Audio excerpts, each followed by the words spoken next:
ബിജു ആണ്, കണ്ണൂരിൽ നിന്നാണ്. ശ്രീ ബിജു, താങ്കൾക്ക് എന്താണ് പറയാനുള്ളത്? ഈ ആപ്പിലൂടെയാണ് കഴിഞ്ഞ തവണ ചോദ്യപേപ്പർ കൈമാറിയത്, അതുകൊണ്ട് ഇപ്പോൾ ഈ ആപ്പ് നിയന്ത്രിക്കുന്നു എന്ന് പറഞ്ഞാൽ എത്രയെങ്കിലും ആപ്പുകൾ വേറെ വേറെ അയക്കാൻ പറ്റുന്ന ആപ്പുകൾ നമ്മുടെ ഫോണിലെല്ലാം ലഭ്യമാണ്. അപ്പോൾ അതൊരു പ്രായോഗികമായ ഒരു പരിഹാരമാണോ? സത്യം പറഞ്ഞാല് ആപ്പുകൾ നിരോധിക്കുന്നതുകൊണ്ടല്ല പരിഹാരം ഇത് സംഭവിക്കുന്നത് ചോദ്യപേപ്പർ ഉണ്ടാക്കുന്നവരിൽ നിന്നുമാണ്. അവർ തീർച്ചയായിട്ടും എങ്ങനെയെങ്കിലും അവരുടെ അറിയപ്പെടുന്ന ആർക്കെങ്കിലും ഒരു 10 ചോദ്യമെങ്കിലും ലീക്കാക്കി എടുക്കാവോ എന്നത് ശ്രമിക്കും. അപ്പൊ അതിന് ചെയ്യേണ്ടത് വളരെയധികം ആലോചിക്കാനുണ്ട് എന്താണ് ചെയ്യേണ്ടതെന്ന്. പിന്നെ അതിൽ കാണുന്ന ഒരു ഖേദകരമായ സംഭവം എന്ന് പറഞ്ഞാല് ഒരാള് ഒരു കയ്യിൽ ഒരു ചരട് കെട്ടിക്കൊണ്ട് പോവുക, അല്ലെങ്കിൽ കമ്മല് മാല ഇട്ടുകൊണ്ട് പോവുക, ഇതൊക്കെ മുറിച്ചെടുത്ത് കളയുക എന്ന് പറഞ്ഞാൽ അത് ആവശ്യമില്ലാത്തൊരു പരിപാടിയാണ്. അതേപക്ഷം വേണം ഒരു കുർത്ത, ഇങ്ങനെ പൈജാമ, വലിയ ഈ തലമൂടി മുഖം മൂടിയൊക്കെ വരുന്ന ആ രൂപങ്ങള് അതൊക്കെ അഴിച്ചു മാറ്റേണ്ടതായിട്ടുണ്ട്. അല്ലാതെ ഈ കയ്യിൽ കെട്ടുന്നതും കഴുത്തിൽ മാല ഇടുന്നതും അതൊന്നും മാറ്റേണ്ട ഒരാവശ്യമില്ല. ഈ കഴുത്തിലെ മാലയുടെ രൂപത്തിൽ, കയ്യിലുള്ള ചരടിന്റെ രൂപത്തിലൊക്കെ ഇലക്ട്രോണിക്സ് ഉപകരണങ്ങൾ ഇപ്പോൾ ലഭ്യമാണ്. അപ്പോൾ അതൊക്കെ ആ രൂപത്തിലേക്ക് മാറ്റി അകത്ത് കടത്തി ചോദ്യപേപ്പർ ചോർത്താതിരിക്കാനും പുറത്തുനിന്ന് ചോദ്യത്തിന് ഉത്തരം തേടാതിരിക്കാനും ഒക്കെ ആദ്യകാലങ്ങളിലൊക്കെ ഈ ഇലക്ട്രോണിക് സംവിധാനം തുടങ്ങിയ കാലത്ത് ചെവിയിലൊക്കെ വെച്ചാൽ ഒരാളും കാണാത്ത രീതിയിൽ ഉള്ള ചെറിയ ഉപകരണങ്ങളൊക്കെ ഉണ്ട്. ഇതൊക്കെ ചെവിയിലൊക്കെ വെച്ച് കയ്യിലെ വാച്ചിലൊക്കെ പ്രത്യേകമായി കണക്ട് ചെയ്ത് വാച്ചിലൂടെ ചോദ്യം പുറത്തേക്ക് പോവുക, പുറത്തു നിന്ന് ആളുകൾ നോക്കി പറയുക, ഇതൊക്കെ ഉണ്ടായിരുന്നു. അതൊക്കെ തടയാൻ വേണ്ടിയാണ് അത് ചെയ്യുന്നത്. അപ്പൊ അതിനെ ഒന്നും നമ്മൾ എതിർക്കേണ്ട കാര്യമുണ്ടോ? അല്ല, അത് എതിർക്കേണ്ട കാര്യം എന്ന് പറഞ്ഞാൽ അങ്ങനെയാണെങ്കിൽ അവർക്ക് പുറത്തു നിന്ന് ഇങ്ങനെയുള്ള സംവിധാനം അത് അവർ ഘടിപ്പിച്ചിട്ടുണ്ടോ ചെക്ക് ചെയ്യുന്ന ഒരു സംവിധാനം വേണ്ടതല്ലേ? അവിടെയല്ലേ ഈ കുഴപ്പം? ആ സംവിധാനം ബിജു അറിയാൻ കഴിയും. ഇപ്പൊ ഞാനൊരു മാല ഇട്ടിരിക്കുന്നു, എന്റെ കഴുത്തിൽ കിടക്കുന്ന മാലയ്ക്ക് ഏതെങ്കിലും തരത്തിൽ അത് അതിനുള്ളിലൂടെ ഒരു വയറുണ്ടോ, അതിനുള്ളിൽ മാലയുടെ ലോക്കറ്റിലോ മറ്റെവിടെയെങ്കിലും വേറെ ഇലക്ട്രോണിക്സ് ഉപകരണങ്ങളുണ്ടോ, ഇതൊക്കെ പരിശോധിക്കുന്നതിന് പകരം മാല അങ്ങ് ഒഴിവാക്കാൻ പറഞ്ഞാൽ ഇത്രയും കുട്ടികൾ വരുന്നതല്ലേ, ഇത്രയും പേരെ ഓരോരുത്തരായിട്ട് നിർത്തി ഓരോന്ന് അഴിച്ച് പരിശോധിക്കാനൊന്നും കഴിയില്ലല്ലോ. അത് തന്നെയാണ് വേണ്ടത്. കാരണം ഇതല്ല സിസ്റ്റം വീക്കാണ്. ദാറ്റ് മീൻസ് ഇത് എന്തെങ്കിലും ഉണ്ടോ, ഇലക്ട്രോണിക് ഉപകരണങ്ങൾ ഉണ്ടോ എന്ന് ചെക്ക് ചെയ്യാൻ പോലുള്ള സംവിധാനം നമുക്കില്ല. പക്ഷെ ഉള്ളതെല്ലാം അഴിച്ച് കളയുകയും വേണം.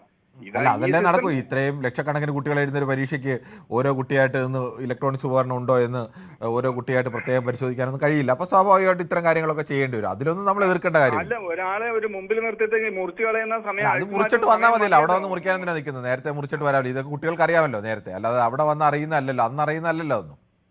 ഇലക്ട്രോണിക് ഇപ്പം കയ്യിൽ കാണുന്ന ഒരു കെട്ടിയിരിക്കുന്നത് ചരട്, ഏതായാലും ചരടിനകത്ത് ഏതായാലും എത്രത്തോളം ഇലക്ട്രിക് ഉപകരണങ്ങൾ വെക്കാൻ സാധിക്കുമെന്ന് നമുക്ക് തന്നെ ഊഹിക്കാൻ പറ്റുന്നതല്ലേ ഉള്ളൂ. അല്ല, അതിപ്പോ ഒരു ചരടൊക്കെ അഴിച്ചു, കൈ കെട്ടി ഒരു ചരട് ഇപ്പം കയ്യിൽ നിന്ന് അഴിക്കരുത് എന്നുള്ള ആർക്കും അങ്ങനെ ഒന്നും ഇല്ലല്ലോ. അതൊക്കെ അഴിച്ചിട്ട് അങ്ങനെ അത്തരം കാര്യങ്ങളൊന്നും നമ്മൾ അതാണ് ഞാൻ ചോദ്യം ചെയ്തത്. അതിനെ ചോദ്യം ചെയ്യേണ്ട കാര്യമില്ല ശ്രീ ബിജു. അത് കയ്യിലെ ചരടായാലും വാച്ചായാലും കമ്മലായാലും ഒക്കെ ഈ സാധനങ്ങളൊക്കെ ഉപയോഗിച്ചിട്ട് വരണം എന്ന് പറഞ്ഞാൽ അതൊക്കെ ഒരു സാധാരണ ഇതിൽ നടക്കുന്ന ഒരു കാര്യം മാത്രമല്ലേ ഉള്ളൂ. നമുക്ക് ഊരി വെച്ചിട്ട് ചെല്ലണം. ഇപ്പൊ ചില സ്ഥലത്ത് ചെല്ലുമ്പോൾ നമുക്ക് പേഴ്സ് അടക്കം ഊരി പുറത്ത് വെച്ചിട്ട് ചില സ്ഥലത്ത് കയറാൻ പറ്റും. അപ്പൊ അതൊക്കെ നമ്മൾ ചെയ്യുന്നില്ലേ? അതിലൊന്നും കാര്യമില്ല. സിസ്റ്റം ശരിയല്ല, അതൊന്നും മനസ്സിലാക്കാനുള്ള സിസ്റ്റം ഇല്ല. അതാണ് പ്രധാനം. അതേ ഉള്ളൂ. അങ്ങനെ കാര്യങ്ങളാണ്. എന്തായാലും ഈ ഇത്രയും കുട്ടികളെ ഒന്നും ഓരോരുത്തരെയായിട്ട് അവരെ ഇട്ടേക്കുന്ന ചരടും അല്ലെങ്കിൽ അവർ ഇട്ടേക്കുന്ന വാച്ചും മാലയും ഒക്കെ അത് എന്തെങ്കിലും അതിൽ ഉപകരണങ്ങളുണ്ടോ എന്ന് കൃത്യമായി പരിശോധിച്ച് അകത്ത് കടത്തുക എന്ന് പറയുന്നത് പ്രായോഗികമല്ല. അതുകൊണ്ട് അത്തരം കാര്യങ്ങൾ ഉപയോഗിക്കരുത്. അത് ഉപയോഗിച്ചില്ലെങ്കിൽ എന്തെങ്കിലും ഒരു നഷ്ടം, ആരെങ്കിലും ഒരു നഷ്ടം ഉണ്ടാകാനുള്ള കാര്യമല്ലല്ലോ. ഉണ്ട്, മാനസികമായിട്ട് വളരെ വിഷമം. അതെന്തിനാണ് മാനസിക വിഷമം ഉണ്ടാകുന്നത്? കയ്യിലെ ഒരു വാച്ചോ അല്ലെങ്കിൽ ഇത് അഴിക്കുന്നതിന് മാനസിക വിഷമം എന്തിനാണ്? ഞാനിപ്പോ ഇന്നലെ ആയിരിക്കും ഒരു അമ്പലത്തിൽ പോയിട്ട് അല്ലെങ്കിൽ ഒരു പള്ളിയൊന്നും കുഴപ്പമില്ല. അങ്ങനെയൊന്നും കുട്ടികൾ ഒരു അമ്പലത്തിൽ കെട്ടിയാലും പള്ളി കെട്ടിയാലും ഒന്നും അതിനൊന്നും ഒരു കാര്യമില്ല. അതൊക്കെ കുട്ടികൾ അതിൽ നിന്നൊക്കെ ശാസ്ത്രീയമായ ചിന്തയൊക്കെ കുട്ടികൾക്ക് വേണ്ടി. ആ നൂല് പിറ്റേ ദിവസം തന്നെ ഒരുപക്ഷെ അത് കട്ട് ചെയ്ത് കളയാൻ. അല്ല, കട്ട് ചെയ്യേണ്ട, അവർ അഴിച്ചു വെച്ചിട്ട് തിരിച്ചൊന്ന് കെട്ടാമല്ലോ. അല്ല, അവര് കട്ട് ചെയ്യാണ് ചെയ്യുന്നത്. അല്ല, അവര് കട്ട് ചെയ്യണ്ടല്ലോ, സ്വന്തമായിട്ട് അഴിച്ചിട്ട് അവിടെ ചെല്ലുമ്പോൾ അവർ കട്ട് ചെയ്യുന്നത്, അല്ലെങ്കിൽ സ്വന്തമായിട്ട് അഴിച്ചു വെച്ചിട്ട് എല്ലാമല്ലോ. അല്ല, മൊത്തത്തിലൊന്നും ഒരു ശരീരത്തിൽ ഓടിച്ച് ഒരു പരിശോധന നടത്താനുള്ള സംവിധാനമല്ലേ ശരിക്കും വേണ്ടത്? അതിൽ എത്ര എളുപ്പമുണ്ട്. ഞാനത് ബിജുവിനോട് ആവർത്തിച്ച് പറഞ്ഞത്, ഇത് ലക്ഷക്കണക്കിന് പേര് എഴുതുന്ന പരീക്ഷയാണ്. ഈ പരീക്ഷാ കേന്ദ്രങ്ങളെ വിവിധ കോളേജുകളും സ്കൂളുകളും ഒക്കെയാണ്. അവിടെ കുറച്ച് ആളുകളെ നിർത്തി അവർക്ക് ഓരോ കുട്ടിയായിട്ട്, ഒരു സ്കൂളിൽ വരുന്ന 1500 കുട്ടികളെയും ഇങ്ങനെ ഓരോന്നോരോന്ന് പരിശോധിച്ച് അകത്ത് കയറ്റുക എന്നൊക്കെ പറഞ്ഞാൽ 4-5 മണിക്കൂറിലേറെ എടുക്കുന്ന അധ്വാനമാണ്. അതുകൊണ്ട് അതിന് എളുപ്പമായ ഒരു മാർഗ്ഗം ഉപയോഗിച്ചിരിക്കുന്നു. ഫുൾ കൈ ഷർട്ട് ഇട്ട് അതിനകത്ത് കൈ മടക്കി വെച്ചുകൊണ്ട് എല്ലാം കഴിയില്ല എന്ന് പറഞ്ഞാൽ കൈയുടെ മടക്ക് ഓരോരുത്തരുടെയും കൈയുടെ മടക്ക് അഴിച്ച് പരിശോധിക്കാനൊന്നും കഴിയില്ല. അതുകൊണ്ട് അത് വേണ്ട എന്ന് പറയുന്നത് അത് അനുസരിക്കുക. അതിനെന്താണ് നമുക്ക് തെറ്റ്? അതിലെന്താണ് ബുദ്ധിമുട്ട്? ഇപ്പൊ നിങ്ങൾ പറഞ്ഞ പോലെ 400 പേര് വരുന്നുണ്ടെങ്കിൽ 400 പേര് ഒരു 40 ഒരു 10 റൂട്ടെങ്കിലും വേണമെന്നേ. അത് ചെക്ക് ചെയ്യാനുള്ള 10 ആൾക്കാരെങ്കിലും. എന്തിനാ ബിജു അങ്ങനെ ഇത്ര ബലം പിടിക്കേണ്ട കാര്യം എന്താണ്? അല്ല, നമ്മളെപ്പോലുള്ളവർ ഇങ്ങനെ പറഞ്ഞുകൊണ്ടാണ് ഇങ്ങനെ. അല്ലാതെ എന്ത് കാര്യത്തിന് കയ്യിലൊരു ചരടോ വാച്ചോ മാലയോ അല്ലെങ്കിൽ കമ്മലോ ഉണ്ടെങ്കിൽ അതങ്ങ് അഴിച്ചു വെച്ചൂടെ?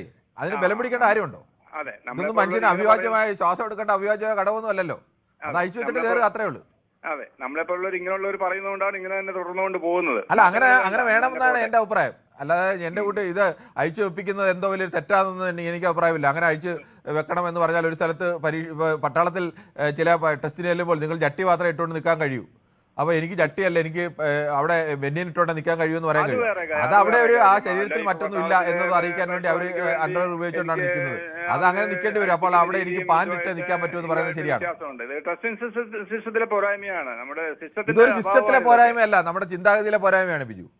അല്ല ബിജു, ഇത് ഞാനതാ ചോദിച്ചാൽ, പട്ടാളത്തിൽ പോകുന്നു നിങ്ങൾ. അല്ല ബിജു, ഒരു സംശയം ചോദിച്ചോട്ടെ. പട്ടാളത്തിൽ നിങ്ങളൊരു ടെസ്റ്റിന് പോകുന്നു. ടെസ്റ്റിന് പോകുമ്പോൾ 100 കണക്കിന് 1000 ആളുകൾ ചെറുപ്പക്കാർ വരുന്നു. അവരെല്ലാവരും ജട്ടി ഇട്ടുകൊണ്ടാണ് നിൽക്കുന്നത്, അല്ല ചെറിയൊരു നിക്കറിട്ടുകൊണ്ടാണ് നിൽക്കുന്നത്. അവർക്ക് എനിക്ക് പറ്റില്ല, എനിക്ക് അവിടെ ഉടുപ്പിട്ടേ നിൽക്കാൻ പറ്റൂ, ഫുൾ കൈ ഷർട്ട് ഇട്ടേ നിൽക്കാൻ പറ്റുമെന്ന് സമ്മതിക്കുമോ? അതാണ് ഞാൻ പറഞ്ഞത്, അത് വേറെ കാര്യം. അത് അവിടുത്തെ അല്ല, അതുപോലെയല്ലേ ഇതിന്റെ കാര്യവും. ആരും നഗ്നരാട്ടി അല്ലെന്ന് പറയുന്നില്ലല്ലോ. നിങ്ങൾക്ക് വസ്ത്രം ധരിക്കാം, പക്ഷെ വസ്ത്രത്തിനിടയിൽ മറ്റു സാധനങ്ങൾ ഒളിപ്പിച്ചു വെക്കുന്ന തരത്തിലുള്ള വസ്ത്രം ധരിക്കരുതെന്നേ പറയുന്നുള്ളൂ. ഡ്രസ്സ് ഇട്ട് ഒരാളുടെ മെഡിക്കൽ ചെക്ക് ചെയ്യാൻ പറ്റില്ല, മെഡിക്കൽ ചെയ്യാൻ പറ്റില്ലല്ലോ ഒരു ഡ്രസ്സ് ഇട്ടിട്ട്. അതൊക്കെ എല്ലാവർക്കും അറിയാവുന്ന കാര്യമാണ്. ഓക്കെ, നമ്മളെപ്പോലുള്ളവർ ഇങ്ങനെ പറഞ്ഞു തന്നെ ഇത് വളരട്ടെ, ആയിക്കോട്ടെ. അല്ല, വളരണം. അത് അത്തരം ചിന്താഗതികൾ ആർക്കാ കയ്യിൽ കിടക്കുന്ന ചരടോ മാലയോ അല്ലെങ്കിൽ ഒന്നും അഴിച്ചു കളയുന്നതിന് ഇത്ര പ്രയാസം ഒരു കുട്ടിക്ക് ഉണ്ടാവരുത്. കുട്ടികൾ അങ്ങനെ തന്നെ പഠിച്ചു തന്നെ വളരുന്നതിനാണ് നല്ലത്.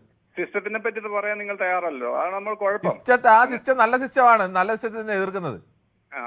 അല്ല, അത് സ്വന്തം ഞാൻ പറയുന്നത് ജയിക്കണം എന്നുള്ള ഒരു ബോധത്തോടുകൂടി പറയുന്നതെന്ന് മാത്രം. അല്ല ബിജു, ഞാൻ ജയിക്കണമെന്നല്ല പറഞ്ഞത്. ഏത് കാര്യത്തിനായാലും ഒരു സിസ്റ്റത്തിൽ വെച്ച ഒരു ഏറ്റവും എളുപ്പ മാർഗം അതാണ്.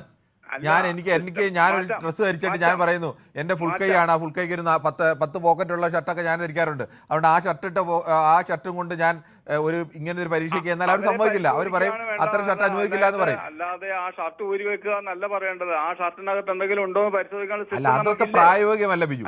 അത്രയും കുട്ടികളെ ഒന്നും അങ്ങനെ പരിശോധിച്ചൊന്നും കയറ്റുകയൊന്നും പ്രായോഗികമല്ല. അത് ആ ഷർട്ട് അഴിച്ച് വേറെ ഷർട്ട് ഇടുന്നതിന് എനിക്ക് എന്താണ് തടസ്സമുള്ളത്? ഞാൻ അവിടെ ചെല്ലുമ്പോഴല്ലേ പറയുന്നത്. അവിടെയാണ് കുഴപ്പം. അവിടെ എന്താ കുഴപ്പം? ആ പരിശോധനയുടെ കുഴപ്പമാണ്. പരിശോധനയ്ക്ക് സിസ്റ്റം വേണം, അതന്നെ എപ്പോഴും ആവർത്തിച്ചുകൊണ്ടിരിക്കുന്നത്. ശരി ബിജു, എന്തായാലും ഇത് സിസ്റ്റത്തിന്റെ കുഴപ്പമല്ല, നമ്മുടെ മനസ്ഥിതിയുടെ കുഴപ്പമാണ്. ഇതൊക്കെ കയ്യിലെ ഞാനൊരു സ്ഥലത്ത് ചെല്ലുമ്പോൾ അവിടെ ഇന്ന വസ്ത്രം ധരിക്കണം എന്ന് പറഞ്ഞാൽ അത് ആ നിയമം അനുസരിച്ച് പോവുക. അതിനപ്പുറത്തേക്ക് ഞാൻ ധരിക്കുന്ന വസ്ത്രം ധരിക്കുക എന്നൊക്കെ നിർബന്ധം പിടിച്ചാൽ അങ്ങനെയുള്ള ഒരു ഡ്രസ് എഴുതാൻ പോകരുത്, അത്രേ ഉള്ളൂ. പിന്തുടർന്ന് പോരുന്നത് മാറ്റാൻ തയ്യാറല്ല, അതാണ് കുഴപ്പം. ഇത് പിന്തുടർന്നതല്ലേ, പുതുതായി തുടങ്ങിയതാണ് ബിജു. അല്ല, ശ്രീ രാമകൃഷ്ണനാണ് തൃശ്ശൂരിൽ നിന്നും. ശ്രീ രാമകൃഷ്ണൻ, താങ്കൾക്ക് എന്ത് തോന്നുന്നു? ഈ ടെലഗ്രാം ആപ്പ് നിയന്ത്രിച്ചതുകൊണ്ട് ഇനി മറ്റ് ആപ്പുകളിലൂടെയൊന്നും ആളുകൾ ക്വസ്റ്റ്യൻ അയക്കില്ല എന്ന് എങ്ങനെ കണ്ടെത്താനാവും? കണ്ടെത്തുക എന്ന് പറയുന്നത് ഇന്നത്തെ കാലഘട്ടത്തിൽ വളരെ ബുദ്ധിമുട്ടുള്ള കാര്യം തന്നെയാണ്. കാരണം നമ്മൾ ഗവൺമെന്റ് ചിന്തിക്കുന്നേക്കാൾ വലുതായിട്ടാണ് ആളുകൾ ചിന്തിക്കുന്നത്.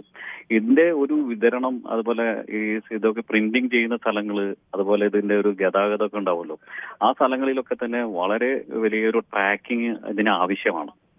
ഇത് എത്രത്തോളം ഇത് നമ്മളെ നാട്ടിൽ ഇത് നടക്കുന്നുണ്ട് എന്ന് ചോദിച്ചു കഴിഞ്ഞാൽ ഒരുപക്ഷെ അത് വളരെ കുറവാണ്. ഇപ്പൊ ഒരു നീറ്റ് പോലുള്ള ഒരു ദേശീയ തലത്തിൽ അറിയപ്പെടുന്ന ഒരു പരീക്ഷകളുടെ വിശ്വാസ്യത സംരക്ഷിക്കുന്നത് രാജ്യത്തിന്റെ ഭാവിയുമായി നേരിട്ടൊരു ബന്ധപ്പെട്ട വിഷയമാണ്. ഈ വളരെയധികം ഒരുപാട് കുട്ടികൾ അവരുടെ സ്വപ്നങ്ങളെ 1 വർഷത്തെ 2 വർഷത്തെ ഒക്കെ സ്വപ്നങ്ങളെയാണ് ഒറ്റ നിമിഷം കൊണ്ട് ഇല്ലാതായത്. ആ ഒരു കാര്യത്തിൽ ഗവൺമെന്റ് ഒരു ചോർച്ച കണ്ടെത്തിയപ്പോൾ ആ പരീക്ഷ തന്നെ ക്യാൻസൽ ചെയ്തത് വളരെ നല്ല കാര്യമായിട്ടാണ് എനിക്ക് തോന്നുന്നത്. വ്യക്തിപരമായിട്ട് എനിക്ക് തോന്നുന്നു. കൂടുതൽ വാർത്തകൾക്ക് News 18 Keralam YouTube channel subscribe ചെയ്യുക.